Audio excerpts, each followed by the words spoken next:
இப்போ கேள்வி என்னன்னா, ஏன் இந்த கோமா அப்படின்றது கண்டிப்பா எல்லாருக்கும் ஒரு கேள்வி ஈரும். அது வந்து பார்த்தீங்கன்னா, நம்ம வந்து அது அந்த என்ன ரீசன்னா பிரெயின் ஹெமரேஜ் சொல்றாங்க. ஆனா அந்த பிரெயின் ஹெமரேஜ் ஏன் வந்தது?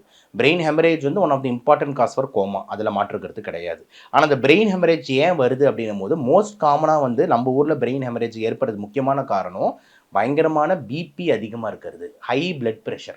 இப்ப நம்ம பிளட் பிரஷர் வந்து 180/110க்கு மேல ரொம்ப நேரம் இருந்துகிட்டு இருந்ததுன்னா, சில நேரத்துல 200 கிட்டலாம் தொடுதுன்னா, அத நம்ம கண்ட்ரோல் பண்ணாம இருந்தோம்னா, அப்போ சின்ன சின்ன ரத்த குழாய்கள் வந்து இந்த மூளை உள்ள வந்து வெடிக்க ஆரம்பிக்கும். அந்த ஹை பிரஷர்ல. அப்படி வெடிக்கும்போது தான் அது இன்ட்ரா செரிப்ரல் ஹெமரேஜ் அப்படின்ற மாரி சொல்லுவாங்க.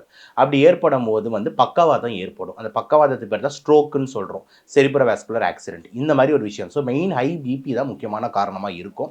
இத தாண்டி 2வது காரணம் அப்படின்னு எடுத்துக்கிட்டீங்கன்னா, அடிபடுறது. இப்ப எக்ஸாம்பிள் மாடியிலேருந்து கீழ விழுந்துட்டாங்க, இல்லன்னா படிக்கட்டுலேருந்து விழுந்து தலையில அடிபடுறது. அதுக்கப்புறம் பிளட்ல வந்து பிரெயின் வந்து ப்ளீட் ஆகுறது. இது 2வது முக்கியமான காரணம்.